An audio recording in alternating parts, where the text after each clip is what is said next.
Hi friends, ಹೇಗಿದ್ದೀರಾ ಎಲ್ಲರೂ? ಇವತ್ತು ನಾನು ನಿಮ್ಮ ಜೊತೆ ಶೇರ್ ಮಾಡ್ತಿರೋದು ನಮಗೆ ಒಂದು ಈವ್ನಿಂಗ್ ಸ್ನ್ಯಾಕ್ ಆಯ್ತಾ. ಮೊಟ್ಟೆ ಮತ್ತು ಆಲೂಗಡ್ಡೆ ಹಾಕ್ಬಿಟ್ಟು ಈಸಿಯಾಗಿ ಒಂದು ಸ್ನ್ಯಾಕ್ ಮಾಡೋಣ. ಅದಕ್ಕೆ ಜಾಸ್ತಿ ಐಟಮ್ ಏನು ಬೇಕಾಗಿಲ್ಲ, ಮನೇಲಿರೋ ಐಟಮ್ ಇದ್ರೆ ಸಾಕು. ಅವಾಗ ಅದು ಹೇಗೆ ಮಾಡೋದು ಅಂತ ನೋಡೋಣ. ಅದ್ರ ಮುಂಚೆ ಫ್ರೆಂಡ್ಸ್, ನೀವು ಯಾರಾದ್ರೂ ನನ್ನ ಚಾನಲ್ ಫಸ್ಟ್ ಟೈಮ್ ವಾಚ್ ಮಾಡ್ತಾ ಇದ್ದೀನಿ ಅಂದರೆ ಪ್ಲೀಸ್ ಎಲ್ಲ ನನ್ನ ಚಾನಲ್ ಸಬ್ಸ್ಕ್ರೈಬ್ ಮಾಡಬೇಕಾಯ್ತಾ. ಸಬ್ಸ್ಕ್ರೈಬ್ ಮಾಡಬೇಕು, ಅದೇ ಥರ ಬೆಲ್ಲೈಕನ್ ಪ್ರೆಸ್ ಮಾಡಿ ಒಳಂದ ಕೊಟ್ರೇನೆ ನಾನು ಡೈಲಿ ಹಾಕೋ ವಿಡಿಯೋ ನೋಟಿಫಿಕೇಶನ್ ಸಿಗೋದು. ಅವಾಗ ನಮಗೆ ಅದು ಹೇಗೆ ಮಾಡೋದು, ಅದಕ್ಕೆ ಏನೆಲ್ಲ ಬೇಕು ಅಂತ ನೋಡೋಣ. ಅದಕ್ಕಾಗಿ ನಾನು ಪಾನ್ ಬಿಸಿಯಾಗ್ಲಿಕ್ಕೆ ಇಟ್ಟಿದ್ದೀನಿ. ಪಾನ್ ಬಿಸಿ ಆಯಿತು. ಇದರಲ್ಲಿ 1 ಟೇಬಲ್ ಸ್ಪೂನು ಎಣ್ಣೆ ಬಿಸಿ ಆದ ನಂತರ 1 ಈರುಳ್ಳಿ ಸಣ್ಣದಾಗಿ ಕಟ್ ಮಾಡಿರೋದು ಅದು ಇದರಲ್ಲಿ ಹಾಕೋಣ. ಇದರಲ್ಲಿ ಹಾಕ್ಬಿಟ್ಟು ಚೆನ್ನಾಗಿ ಫ್ರೈ ಮಾಡಬೇಕು. ಈರುಳ್ಳಿ ಚೆನ್ನಾಗಿ ಸಾಫ್ಟ್ ಆಗಬೇಕು, ಆ ಥರ ಫ್ರೈ ಆಗಬೇಕು. ಈಗ ನೋಡಿ, ಈರುಳ್ಳಿ ಚೆನ್ನಾಗಿ ಸಾಫ್ಟ್ ಆಗಿದೆ, ಇದೀಗ ಫ್ರೈ ಆಗಿದೆ. ಇನ್ನು ಇದರ ಜೊತೆಯಲ್ಲಿ ನಮಗೆ ಮಸಾಲೆ ಹಾಕೊಳ್ಳೋಣ. ಇದ್ರ ಜೊತೆಯಲ್ಲಿ ಹಾಕೋಣ 1/4 ಟೀ ಸ್ಪೂನ್ ಅರಿಶಿನ, ಅದಾದಮೇಲೆ ಅರ್ಧ ಟೀ ಸ್ಪೂನ್ ಖಾರದ ಪುಡಿ, ಅದಾದಮೇಲೆ ಅರ್ಧ ಟೀ ಸ್ಪೂನ್ ಧನಿಯಾ ಪೌಡ್ರು, ಅದ್ರ ಜೊತೆಲಿ ಅರ್ಧ ಟೀ ಸ್ಪೂನ್ ಗರಂ ಮಸಾಲ. ಇದಿಷ್ಟು ಹಾಕ್ಬಿಟ್ಟು ಚೆನ್ನಾಗಿ ಮಿಕ್ಸ್ ಮಾಡ್ಕೋಬೇಕು. ಇದ್ರ ಜೊತೆಲಿ ಒಂದು 1/4 ಟೀ ಸ್ಪೂನ್ ಚಾಟ್ ಮಸಾಲ ಹಾಕೋಣ.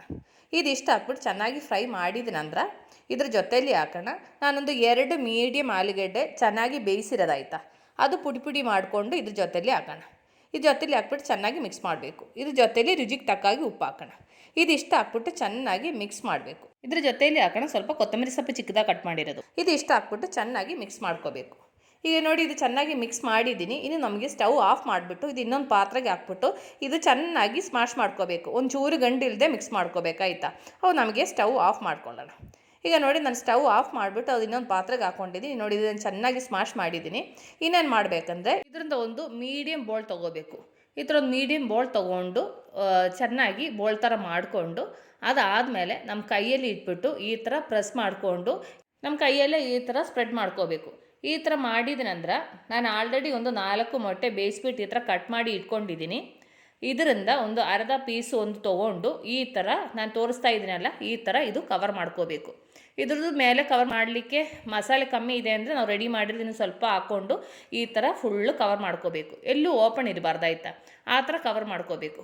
ಈಗ ನೋಡಿ, ಇದನ್ನು ನಾನು ಚೆನ್ನಾಗಿ ಕವರ್ ಮಾಡಿಬಿಟ್ಟು ಫಿಲ್ ಮಾಡ್ಕೊಂಡಿದ್ದೀನಿ. ಇನ್ನು ಈಗ ಉಳಿದಿರೋದೆಲ್ಲ ನಾನು ಇದೇ ಥರ ಮಾಡ್ಕೊತೀನಿ. ಅವಾಗ ನೋಡಿ, ನಾನು ಉಳಿದಿರೋದೆಲ್ಲ ಇದೇ ಥರ ಮಾಡ್ಕೊಂಡಿದ್ದೀನಿ. ಇದು ಇಲ್ಲಿ ಇರಲಿ. ಅದಾದಮೇಲೆ ನಾನೊಂದು ಮೊಟ್ಟೆ ತೊಗೊಂಡಿದ್ದೀನಿ. ಇನ್ನು ಇದ್ರ ಜೊತೆಯಲ್ಲಿ ಹಾಕೋಣ 1 ಪಿಂಚಷ್ಟು ಉಪ್ಪು, ಜಾಸ್ತಿ ಬೇಡ, 1 ಪಿಂಚ್ ಸಾಕಾಯ್ತಾ. ಇನ್ನೊಂದು ಚೆನ್ನಾಗಿ ಬೀಟ್ ಮಾಡ್ಕೋಬೇಕು.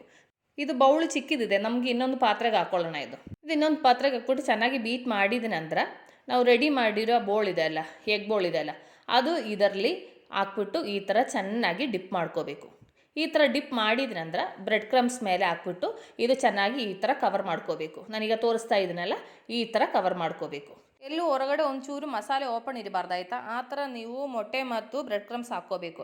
ಸೈಡಲ್ಲಿ ಎಲ್ಲಾದರೂ ಓಪನ್ ಇದ್ದರೆ ಎಣ್ಣೆಯಲ್ಲಿ ಮಿಕ್ಸ್ ಆಗಿ ಹೋಗುತ್ತದೆ. ಈಗ ನೋಡಿ, ನಾನು ಈ ಥರ ಮಿಕ್ಸ್ ಮಾಡಿದ್ದೀನಿ. ಇನ್ನೇನು ಮಾಡಬೇಕಂದ್ರೆ ಫ್ರೈ ಮಾಡ್ಕೋಬೇಕು. ನಾನು ಅದಕ್ಕೆ ಆಲ್ರೆಡಿ ಎಣ್ಣೆ ಬಿಸಿಯಾಗ್ಲಿಕ್ಕೆ ಇಟ್ಟಿದ್ದೀನಿ. ಎಣ್ಣೆ ಬಿಸಿ ಆಯಿತು. ನಾವೀಗ ರೆಡಿ ಮಾಡಿರೋದು ಒಂದೊಂದು ಇದರಲ್ಲಿ ಹಾಕ್ಕೊಳ್ಳೋಣ. ಲೋ ಫ್ಲೇಮಲ್ಲಿ ಇಟ್ಬಿಟ್ಟು ಇದು ಫ್ರೈ ಮಾಡಬೇಕಾಯ್ತಾ. ಬಿಸಿ ಜಾಸ್ತಿ ಇದ್ದರೆ ಬೇಗ ಕಪ್ಪಗಾಗ್ಬಿಡ್ತದೆ. ಇದೀಗ ಒಂದು ಸೈಡ್ ಫ್ರೈ ಆದಮೇಲೆ ನಮ್ಗೆ ಇನ್ನೊಂದು ಕಡೆಗೆ ತಿರುಗಿಸೋಣ. ಈಗ ನೋಡಿ, ಇದೊಂದು ಸೈಡ್ ಫ್ರೈ ಆಗಿದೆ, ಅದು ಉಲ್ಟಾ ತಿರುಗಿಸೋಣ. ಈಗ ನೋಡಿ, ಅದು 2 ಕಡೆ ಚೆನ್ನಾಗಿ ಫ್ರೈ ಆಗಿದೆ. ನಾನು ಇದೊಂದು ಸರ್ವಿಂಗ್ ಪ್ಲೇಟಿಗೆ ಹಾಕ್ಕೊಳ್ತೀನಿ. ನೋಡಿ, ನಾವು ಎಷ್ಟು ಈಸಿಯಾಗಿ ರುಚಿಕರವಾದ ಎಗ್ ರೋಲ್ ಮಾಡಿದಂತ ನೋಡಿ ಫ್ರೆಂಡ್ಸ್. ಇವತ್ತು ನಾನು ನಿಮ್ಮ ಜೊತೆ ಶೇರ್ ಮಾಡಿರೋ ಈ ರೆಸಿಪಿ ನಿಮ್ಗೆಲ್ಲರಿಗೂ ಇಷ್ಟ ಆಯಿತು ಅಂತ ಅಂದ್ಕೊಳ್ತೀನಿ. ನೀವೆಲ್ಲರೂ ಟ್ರೈ ಮಾಡಬೇಕಾಯ್ತಾ. ನೀವೆಲ್ಲರೂ ಟ್ರೈ ಮಾಡಬೇಕು. ಟ್ರೈ ಮಾಡಿ ನಿಮ್ಗೆ ಇಷ್ಟ ಆಯಿತು ಅಂದರೆ ನಿಮ್ಮ ಫ್ರೆಂಡ್ಸಿಗೆ ಶೇರ್ ಮಾಡಿ, ಲೈಕ್ ಮಾಡಿ, ವ್ಯಾಲ್ಯೂಬಲ್ ಕಮೆಂಟ್ಸ್ ಹಾಕಿ. ನಾಳೆ ಹೊಸ ವೀಡಿಯೋಗೆ ಸಿಗೋ ತನಕ ಟೇಕ್ ಕೇರ್, ಬಾಯ್.